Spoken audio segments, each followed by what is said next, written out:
Today we have a Takeuchi mini excavator. This is TB260 model with a problem.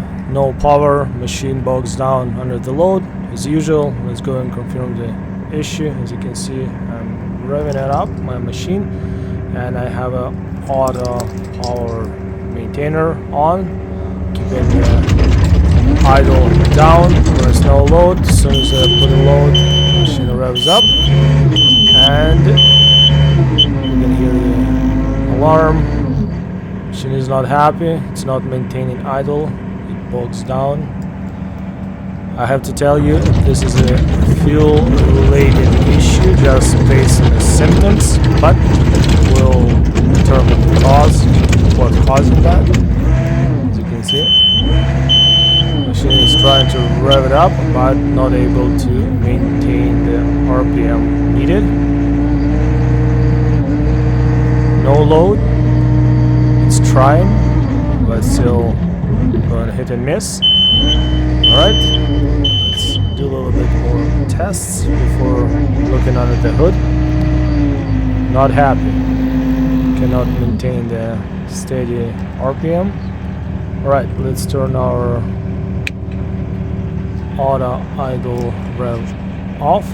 This means you have to set your idle into it desired position manually. Alright, we're walking forward, going to load the machine, and still have that hiccup. As you can see, the power line is flashing, telling your RPM, and now we're almost lost our power. Yeah, not good. Well, let's find what's happening with this TB260 mini excavator equipped with a YANMAR diesel.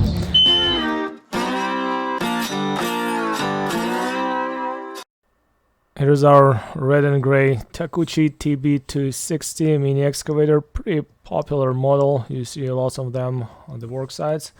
Alright, let's look down under the hood and see what we have. We have a fuel line coming from the tank going up. Let me point where that line, as you can see, that's our feed coming up to the fuel inlet side of the filter housing. This is a fuel shut-off valve, and our first filter with our separator is going down to the electric lift pump, and then fuel reaching our secondary fuel filter, and then going to the fuel injection pump. This is our fuel supply circuit, and the first place where you have to take a look, make sure you don't have any blockage, is your fuel shut-off valve. Pretty common. Debris from the tank can get into that valve. We'll take that valve apart. You will see what I mean. Guys, if this video is helpful, informational, educational, put a thumbs up, subscribe to the channel, very appreciated that. But before doing any service, replace fuel filters. I have videos how to replace primary and secondary fuel filters, so we'll put a link up above. Check it out. Alright, let's get to the valve. I removed already a fuel filter housing assembly and remove a couple screws holding the valve. Let's pull the shut-off valve out from the housing and see what's inside. I'm filming it straight. I don't know yet what's happening. We're pretty much doing it this live. I'm only doing my voiceover later. Okay, let's get this valve out. You have to wiggle it from side to side. It has a rubber o-ring holding it in. Okay, let's pry it out a little bit carefully. Make sure you won't scratch the aluminum housing or plastic sealing surface on the valve, and take a look inside. Here we go. And as you can see there, I still have some fuel sitting, and there is a tiny little hole on the side where the fuel is passing straight down to the first level of filtration. There's a o-ring, and sometimes you see the gunk, debris, dirt can get built up down there, and literally plugging that feeding hole in the valve or inlet hole itself. Pretty often I've seen it, but in our case we have it clean. First we confirmed. Well, we confirmed that we don't have any blockage at the fuel supply fuel shutoff valve. Simple thing to check. We're putting it back and we're continuing our diagnosis. Yeah, sometimes you have the debris in the housing. Well, this time we're pretty lucky. Guys, this video is only for demonstration purposes. It is where I do it. And if you have any questions, comments, critics, suggestions, recommendations, concerns, put everything down in the comment section below under the video. Will be interesting. All right, our fuel filter is good, fuel supply line is good, we have fuel there, no problem. I put everything back in place already. This is not our problem. Also, I have a video how to properly purge the air on TB260 Takeuchi equipped with the YANMAR 4TNV diesel engine. Make sure you do it properly, not causing any fuel system damage. Alright, I will put a link there, and we're going down to the pump.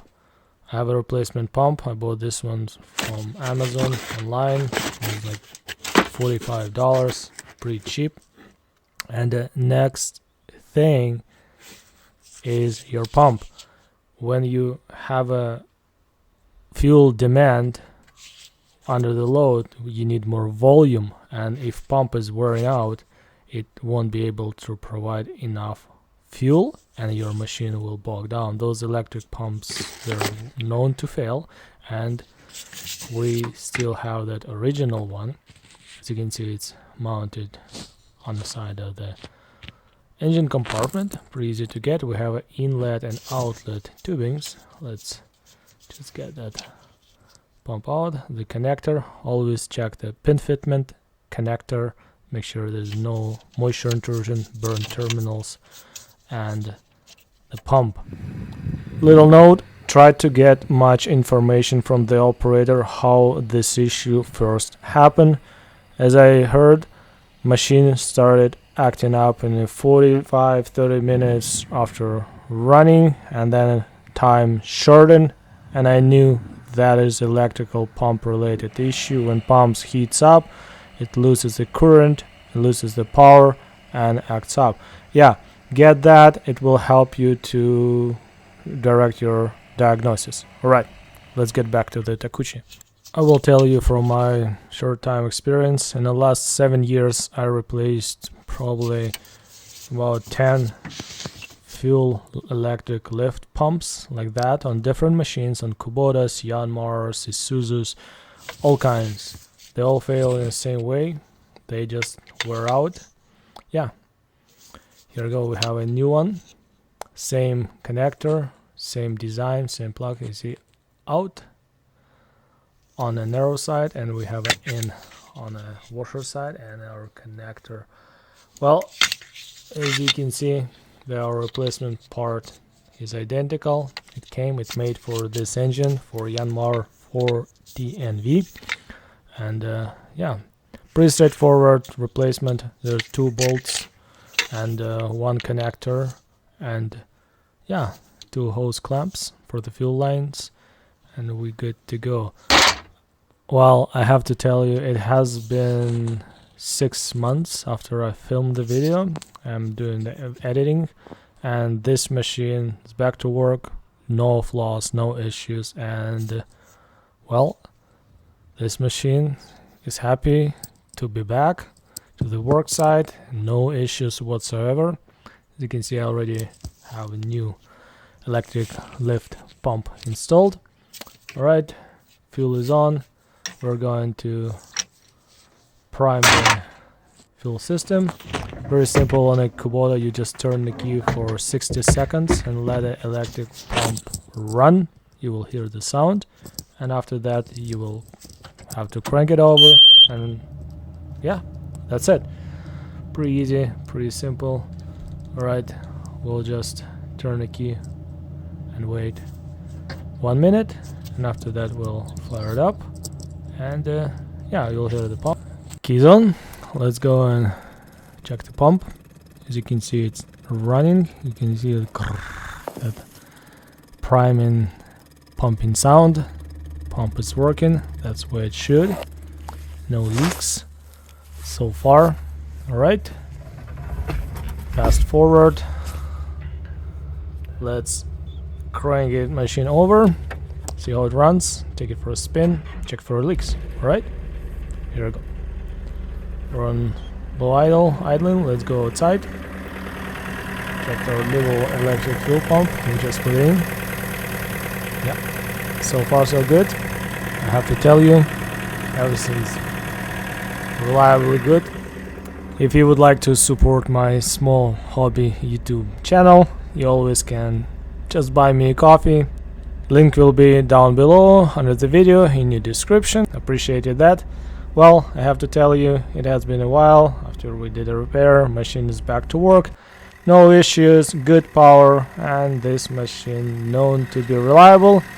But like any piece of equipment, can always break down.